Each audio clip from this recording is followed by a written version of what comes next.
여러분 안녕하세요. 지금부터 11번째 강의를 시작하겠습니다. 저번 시간에 보여드린 것처럼 이 시계는 지금 여러분의 컴퓨터상의 시계와 연동이 되어 실시간 시계를 제공해 줍니다. 빨간색 침은 초침으로 지금 현재의 초를 나타냅니다. 검은색 침은 분침으로 현재의 분을 나타냅니다. 파란색 침은 현재의 시침으로 현재 몇 시인지 알려줍니다. 그럼 먼저 시계의 동그란 시간을 나타내주는 배경을 만들려면 먼저 필요 없는 고양이 스프라이트를 삭제해줍니다. 그리고 새로운 스프라이트에서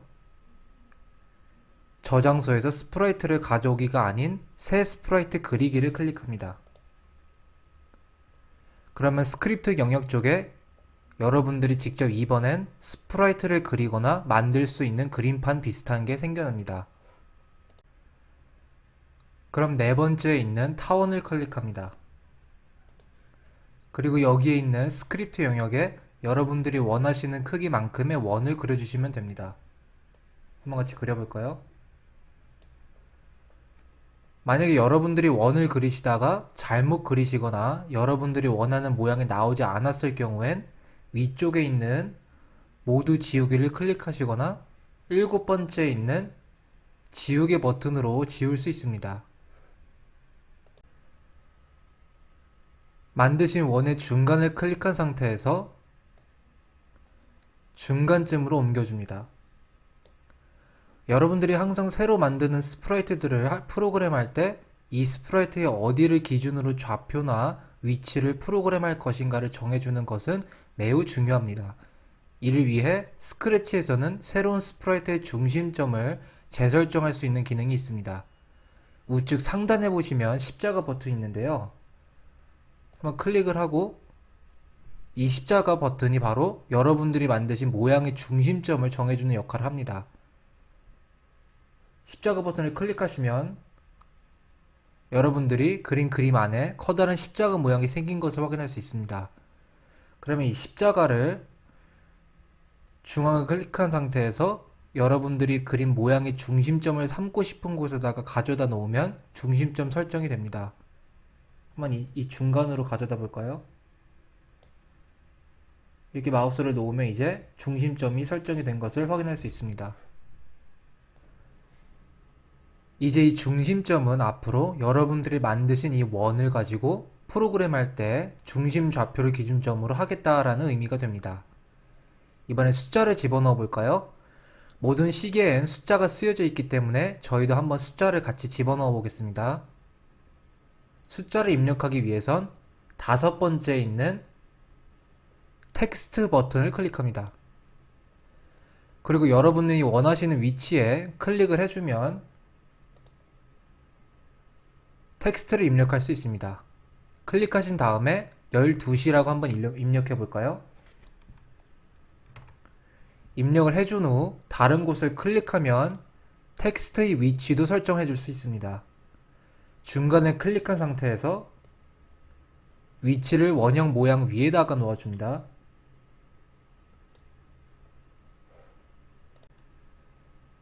이번엔 3시를 입력해 보겠습니다. 다시 원하는 위치에 클릭을 하신 후 3이라고 입력해 줍니다.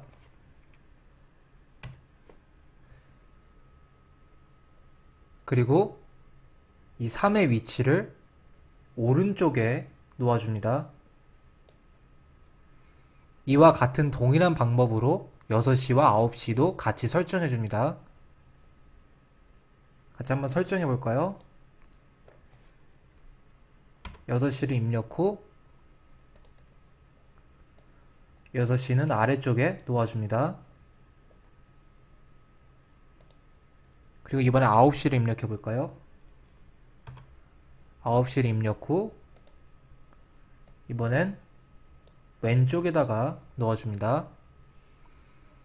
그럼 이 스프라이트 이름을 한번 시계라고 바꿔볼까요? 느낌표를 클릭한 후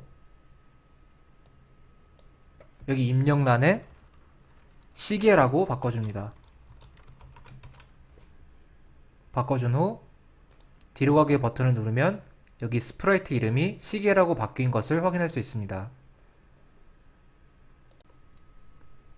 그럼 이번엔 초침, 분침, 시침을 한번 만들어 보겠습니다. 다시 새로운 스프라이트에서 새 스프라이트 그리기를 클릭해 줍니다. 그리고 보통 초침은 가장 길기 때문에 길게 만들어 줍니다. 위에서 세 번째 거를 클릭하고 여러분들이 원하시는 크기만큼의 초침을 이렇게 만들어 줍니다. 그리고 항상 새로 만든 스프라이트는 중심점을 설정해 줘야 하기 때문에 우측 상단에 있는 모양 중심 설정하기를 클릭해 줍니다. 그러면은 여기 십자가 모양이 하나 생기는데요. 이 십자가 모양을 마우스로 클릭한 상태에서 이렇게 왼쪽에다가 중심점을 설정해 줍니다. 그럼 색칠도 해야겠죠? 초침은 보통 빨간색이니 여섯 번째에 있는 색칠하기 버튼을 클릭합니다. 그리고 아래에서 빨간색을 선택해 주고요. 사각형 안을 클릭하면 색깔이 바뀌는 것을 확인할 수 있습니다. 테두리도 클릭하여 테두리 색깔도 한번 바꿔볼까요? 이렇게 테두리도 클릭하면 테두리도 빨간색으로 바뀌는 것을 확인할 수 있습니다. 그리고 스프라이트 이름을 초침이라고 바꿔볼까요? 느낌표를 클릭하여 여기 입력 상자에 초침이라고 바꿔줍니다. 바꿔준 후 뒤로 가기 버튼을 클릭하면 초침이라고 이름이 바뀐 것을 확인할 수 있습니다. 이번엔 분침을 만들어 볼까요? 아까와 같은 방법으로 새 스프라이트 그리기를 클릭해 줍니다. 그리고 이번에도 세 번째에 있는 사각형 버튼을 클릭한 후에 이번엔 초침보다는 좀 짧게 한번 만들어 볼까요?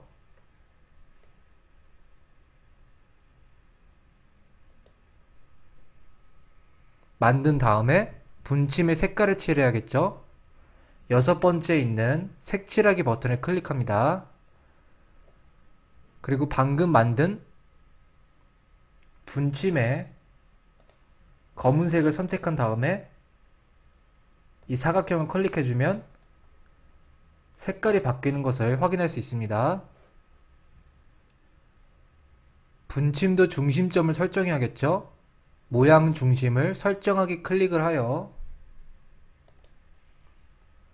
십자가를 클릭한 상태에서 왼쪽으로 중심점을 잡아줍니다.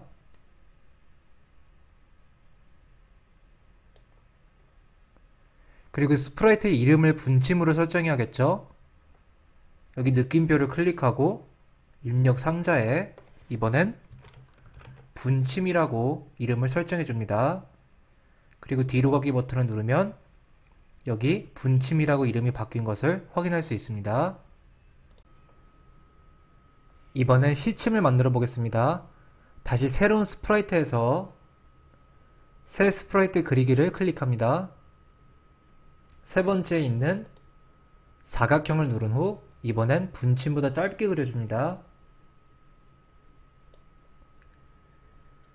그리고 색칠하기를 눌러서 아래에서 이번엔 색깔을 파란색으로 정한 다음에 여기 사각형 안을 클릭하면 색깔이 파란색으로 바뀐 것을 확인할 수 있습니다. 색을 정한 다음에 중심점을 설정해 줍니다. 왼쪽으로 설정해 주고요. 그리고 스프라이트의 이름도 설정합니다. 느낌표를 클릭 후 입력 상자에 시침이라고 입력해 줍니다. 입력해 주고 뒤로 가면 이름이 시침으로 바뀐 것을 확인할 수 있습니다.